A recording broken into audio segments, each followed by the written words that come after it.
and now they realize that there was a Holocaust. Because you and I know about the atrocities of World War II, but there's people who really have no idea. They just don't know that that happened.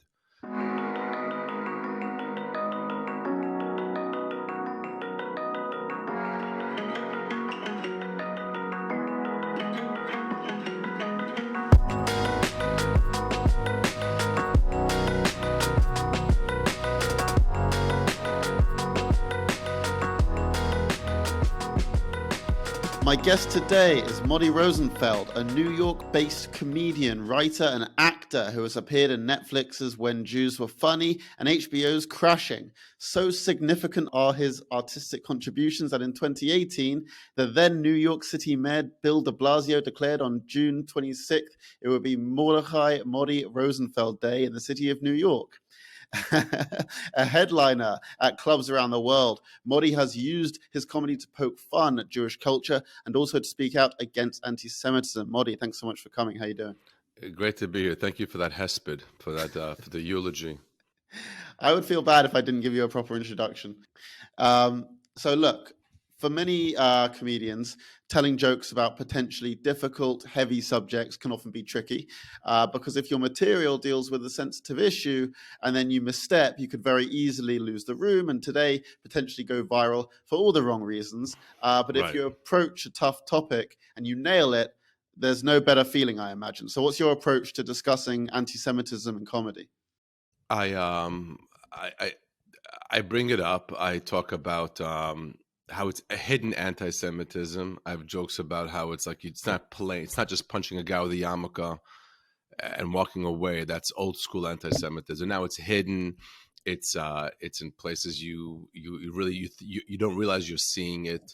And the thing I had that went viral recently was that how whenever somebody does say something anti-Semitic, they always invite him to visit a Holocaust museum. Usually they go. This time now they don't care. They just like, no, we're sticking with us being anti-Semitic and we're not going to go visit the Holocaust museum, which I think is a ridiculous idea to bring somebody who hates Jews into a Holocaust museum because it just gives them ideas. But that's the gist of the jokes that I go against anti-Semitism with. Yeah, for sure. And some people might be like, oh, I don't know about that topic. I mean, in your philosophy, do you believe any subject is fair game for comedy, or do you have your boundaries where you're like, this is too much? I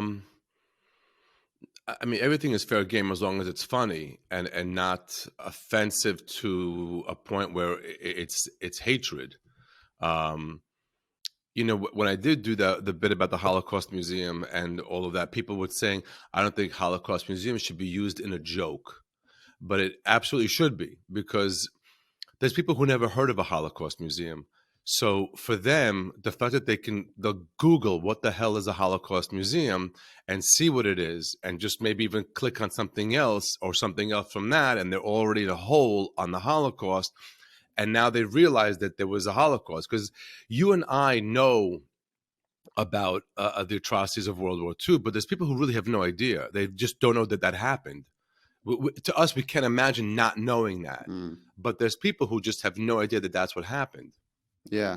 I mean, that Holocaust Museum bit, it's never really going to get old, because you wrote it, I think, a couple months ago.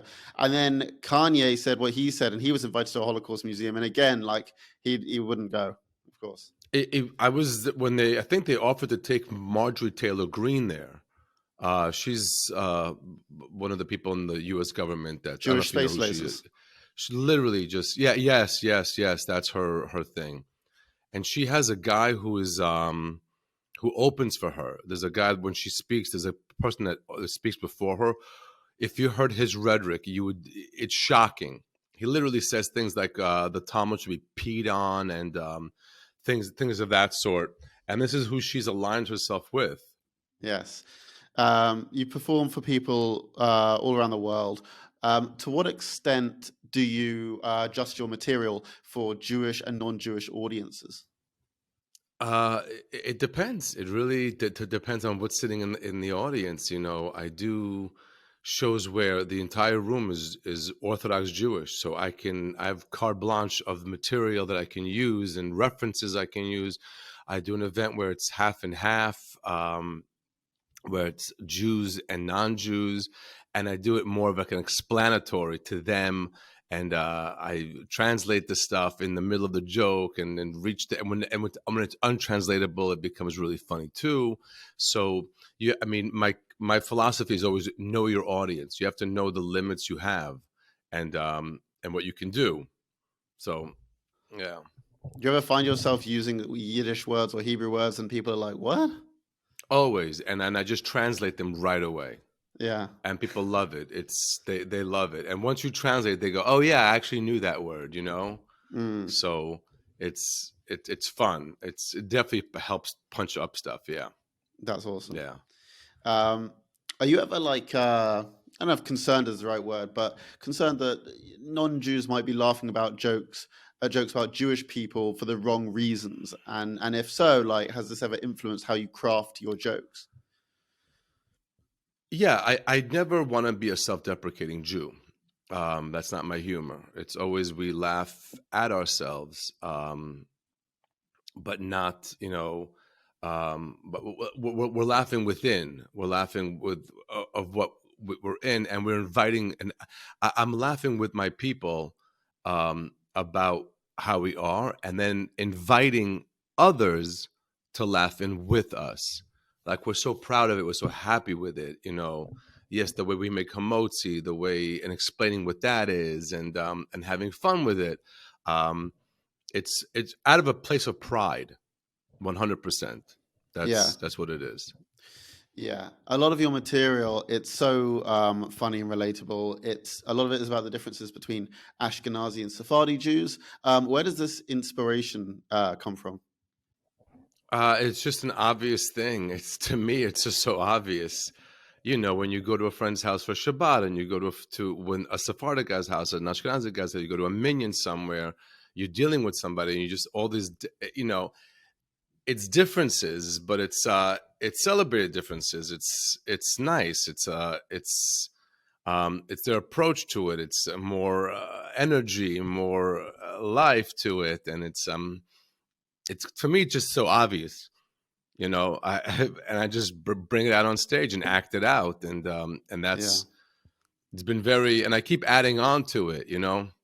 It's funny. I have these clips online, and and people enjoy them, and they watch them over and over, and then you do it at a live show, and they want to see it, but they're like, the laughter isn't that strong because they've already seen it. Yeah. So I always have to keep adding things to it. You know, Yeah. I'm Yeah. always adding besides writing new material, I'm always adding to the old material. How do you, what's your process for deciding whether, okay, this makes the cut or that doesn't, or whether you're trying it on stage and you're like, that reaction, no good? Like, what's your process there? Uh, I throw it out. I there's evenings where I'm taking a theater, and you can't just try stuff out. But then there's evenings where you take a comedy club, and you take a small room, and you can just throw everything against the wall and see what sticks. And I videotape it, and you watch it, and you can see how maybe a name would change. Put this before that. Put that after this. And it just becomes a much more. You can get to just you hone it, or you just drop it, but it's more usually just that you find the right angle towards it. Do you think of yourself as I guess a Jewish comedian, or more like a comedian who does a lot of jokes and a lot of them happen to be Jewish? I 100% consider myself a Jewish comedian. I talk about that, and there are comedians who happen to be Jewish. Yeah. Jerry Seinfeld is a comic, and he's Jewish, but he's not a Jewish comedian. Mm, I'm much more of a Jewish comedian. mm. So that's the answer, straight out. Were you who were some of your inspirations? Were you inspired by quote unquote Jewish comedians? Yes, they might not. They might. They were. They. My inspirations were not all Jewish comedians, but some of them were very. For timing, for cadences, I liked Alan King, who there was a Jewish flavor to everything he said, but it was also it wasn't the main gist of it. Um, then you have he was one of my favorites. Look, Jackie Mason was amazing. Um, from him, I learned, be true to your audience, and the rest will come over. He had a Broadway show that ran for 3 years, and it wasn't all Jews, and it was great. It was just the same material every night. We kept going back over and over, so it was great. Um, uh, but that's basically, and I get, there's current comedians now that are very inspiring, just the way they think, the way they put things together. Mm. Who do you like Uh, currently? Currently, I love David Tell, Jim Norton, um, Colin Quinn. Each one is kind of like does other things that I they work like not the way I work, so it's fun to watch that. Um, who else? There are a lot of other comedians that are very, very funny. And people should go see them. Go see live comedy. Yeah. It's much better than videos and specials on TV. There's an energy. Jessica Kirsten's one of my favorite comedians, and we're doing. I have this show called. I'm an owner and a producer in a show called the Chosen Comedy Festival, and we had our first show was this past August. It was 4,250 people Wow. in the amphitheater in Coney Island, and it was absolutely amazing. And it was an amazing energy, and it was 4,000 of every type of Jew in the world. It was every age, every Frumkeit, however religious they were.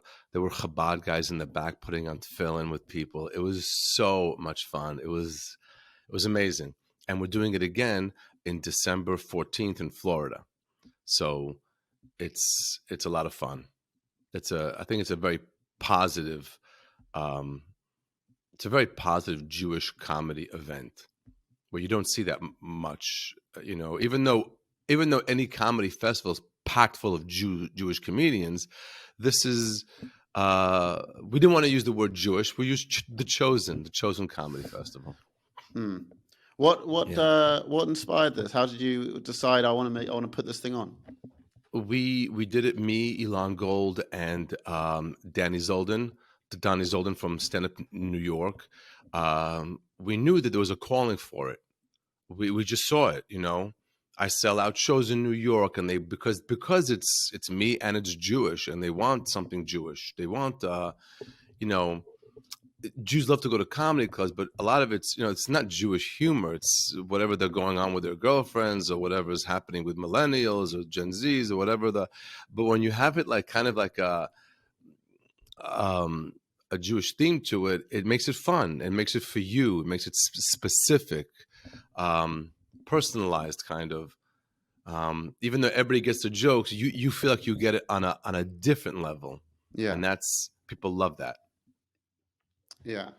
Yeah, that's awesome. Why do you think there is such a rich history of Jewish people in comedy?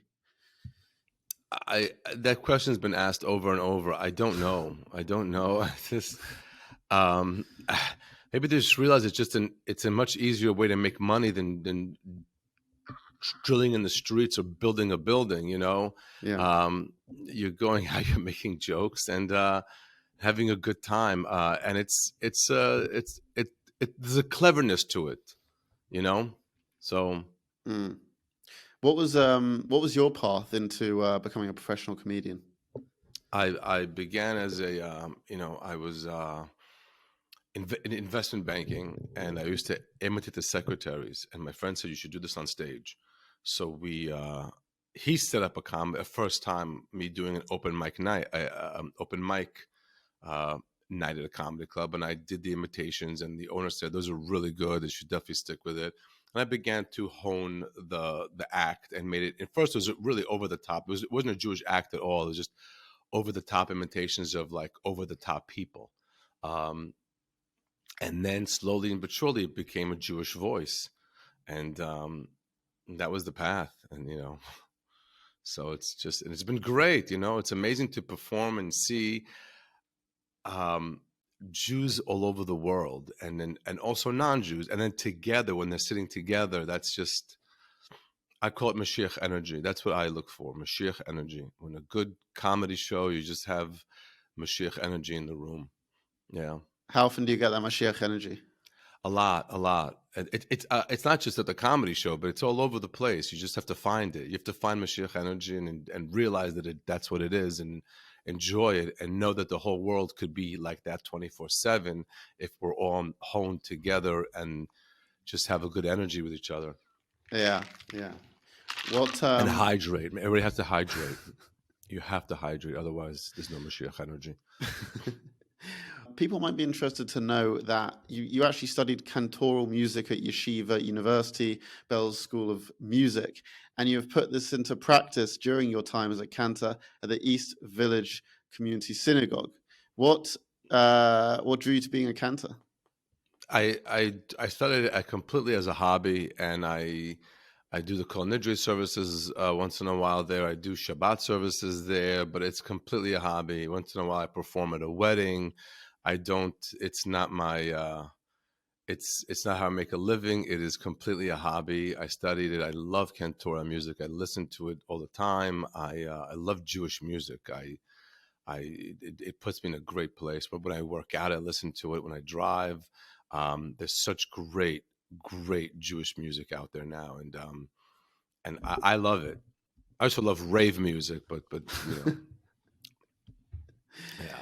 There's kind of a performance element to being a cantor as well. Do you ever find any similarities between that and being on stage doing comedy? Oh, totally, 100%. It's just much nicer to be on stage and be sitting in the audience, and then it's, yeah, you make people feel good and happy, and you lead that Mashiach energy moment, when it's good. People dancing and people singing behind you. It's amazing. It's a great feeling. And it's kind of the same energy regardless, comedy or congregants. It's that Mashiach energy. Yes. Yeah. Yes. What did your Jewish upbringing look like? We were Israeli, and we moved from Israel. I came to America when I was 7 years old, and we were traditional. We had all the elements, but it was Israeli style. It wasn't Haredi or anything like that. It was very choose your own adventure, and I chose mine, and I loved Yiddish, and I love. We had that in the house, and then whenever I went to yeshiva, I would study the Rebbe's, the Lubavitch Rebbe's sichas, his dissertations in Yiddish with whoever I was learning with, and that's how I picked up more Yiddish, and it's amazing. And I this could be controversial, but I can't imagine being a Jewish comic and not knowing Yiddish. Wow. It's like it's a notch up. Click click. It's like a click click on it. But I always tease Elon Gold that he doesn't speak a word of Yiddish. Do you guys ever? Because I know you work together. Do you ever come up with material together or write together, or you do your own thing?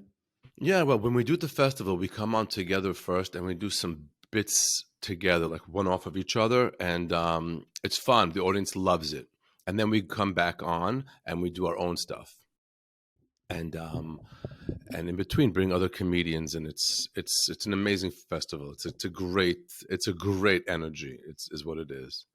Yeah, and it's important to do things like this because, like I said, even though many of the comedy festivals are full of Jewish comedians, it's not a Jewish based show. We call it the Chosen Festival because it's not a Jewish based show. We have comedians who are not Jewish on it. We had Zarna, an Indian comedian. We had TJ Miller. I don't know if he's Jewish or not, but I don't know. But we had comedians that weren't Jewish, and it was amazing. And the next show is going to be even better. Okay, Yeah. what's tell us a bit about the next show. Is it more of the same, or is it something else going on? What's going on there? We have Judy Gold. We have Nice. Jessica Kirsten, me. We have I think I'm not sure. It's Alex Element. The lineup is still there, and you should definitely go to my website and go to the shows and go to modilive.com and go to the link tree and all that, and look for the shows, and you'll see who's going to be on that show. And it's a really, really amazing event if you're in Florida. Not that anybody from listening to this is going to be there in Florida, but Well, where are your listeners based in? we have listeners all over, but predominantly the UK and America. Yeah. The UK is UK. I began getting a lot of fans in the UK when I was doing those the yearly videos talking about the show The Crown and the royal family, Yeah. and then I did a lot of Zoom shows in for the UK for just different organizations in the UK during the pandemic, and they were great. And in December 1st, I'm sorry, March 1st, we took a theater, um, Leicester Square Theater. Am I saying it right? Leicester Square Theatre. Leicester Square Theater, and we sold out in hours, and then we added a show and sold that out in hours, and so yes, we're very happy. Is that it's near the Jewish areas? No. Not really, but that's okay. The Jewish areas, Jewish areas are more or less northwest, North London. Leicester Square is pretty central, Okay. but they'll Well, be look, there. that means a lot that they're coming to me. Yeah. That means, I can't use the excuse, oh, it's too far from the Jewish area, they're not coming. So it's exciting. It's definitely one of the highlights I'm looking forward to is those, I think it's about 4 shows now Right. that we've booked. And I'm really, really looking forward to coming to London and just besides the shows, just to hang out. I haven't been there in a long time. Right. I was going to ask. So your London shows at the start of next year, February, March. Are these the first first shows you will have performed in London? No, I've performed in London before, but usually for organizations. Like the Federation would bring me in, or a private event would bring me in. I never took a theater to just do my own show. Right. So this is very exciting for that, I'm super excited about it.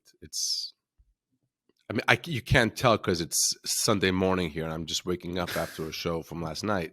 But the London shows are very exciting, and hopefully to do some Paris shows as well, because I go off my DMs where people go, please come here, please come here, please come here, Wow. please come here. London was the most. London was Wow. just everybody. London, London, London, London, London, London, London. And then now we get a lot for Paris. Paris, Toronto. That's the most we get now. Please come to Paris and Toronto. So we're booking a Toronto show, a Montreal show, Yeah. like a tour of those in that area, and yeah, That's so cool. Okay, so very basically, cool. if you want Modi to come to your city, just like spam him with DMs and maybe he'll come, basically. That's all it takes. Yeah, it takes that and then a microphone and a check, and I show up. Yeah, What are some of the your favorite places to perform? city wise, Montreal is one of my favorite cities. I just always have great shows there. Los Angeles is also is lit because I'm not there. So when I do show up, it's an event. Um, Florida, I love Florida.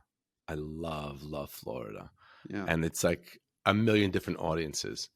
You have these young, cool people that are just like in Florida vibe. Everybody's in shorts and chill and mellow, and then you have like the audiences you do that the average age is deceased, like the older people, and it's like a completely different show. I do jokes and they love them and they're rolling in the aisles from them, and it's like performing in Florida is like performing in 5 different places. It depends on the location, depends on the theater, depends on it's so amazing. And in New York City, the Comedy Cellar. The Comedy Cellar, there's great clubs at the Comedy Cellar, Stand Up in New York. My Christmas show, my holiday, I call it the holidays show, is which used to be just I used to just do it Christmas Eve, the 24th, and now we sold that out in a few minutes. We took a big theater called Sony Hall, and it sold out right away. So we added the 25th, and then the 26th, and then we did backtrack to the 22nd. So it's like a whole.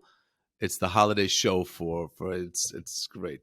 The New York audience is my New York audience. There's nothing to. There's so many Jews in New York, and it's what's just what it is. And that's your local. That's local. That's home. That is home. Yeah. All right. Modi, as we draw to a close, I'm going to ask you a question that I ask all of our guests, which is, if a non-Jewish person wants to help in the fight against anti-Semitism, what should they do? Visit Israel. Visit Israel. Visit Israel. It's so important that the Jewish people go there, and birthright and all of that. But I recently went, I had shows in Israel, and we were celebrating a friend's birthday we were there for a week. We invited 5 of our friends from New York to come. We took a big Airbnb, and we had a blast, and they weren't Jewish. And to watch them see Israel is the most amazing thing. All of what's in their heads, from television, from news, from wherever they've poisoned their heads, and they're visiting Israel. And we actually went to Pisgot. I hope I'm saying it right. Pisgat. It's a winery in the Judean mountains, and which is also, some call it the West Bank. And we went all the way in there, and they saw that it's not as crazy as people say it is. And we were in Tel Aviv, which is like, they saw like they said it's like if New York and Miami had a baby, it would be Tel Aviv, because you have this complete metropolitan city, but the beach is right there, and you're in restaurants with Arabs, Israeli Arabs, and you're in all, and you see this harmony that happens in Israel. Yes, there's radicals and crazy people, but you don't feel them. So for non-Jews to see and visit Israel is so important. I'm not saying it's more important than birthright, but it is important. And I know a few companies now that are actually bringing graduates of like top schools to work in Israeli companies in Israel, because those are the people that when they sit in a conversation, they sit in a let's say they go to a convention somewhere, and the topic of Israel comes up, they can now speak with experience. I was there. I saw this. We had dinner with an Arab couple that lives in Yafo, and they and it's so important for non-Jewish people to visit Israel, and we should make it accessible to them in every way. All right. Modi, please remind the audience, what have you got coming up, and where can people find you? ModiLive.com, ModiLive.com. All the shows are listed there. Instagram, Modi_live. Lots of clips, and feel free to send DMs. They get read. Sometimes they don't all get answered. And TikTok, I'm on TikTok, and it's been going. I didn't think I'd ever be there, but I'm there, and it is a blast. And it's so Modi_live on TikTok as well. And thanks for having me. Thank you for coming. I'll see you in London. Make sure to come say hi. I will. Yes, I'll see you at the show, which I'm going to. I'm taking some friends, and I'll see you there. Modi, thank you so much for coming on Podcast Against Antisemitism. Thank you.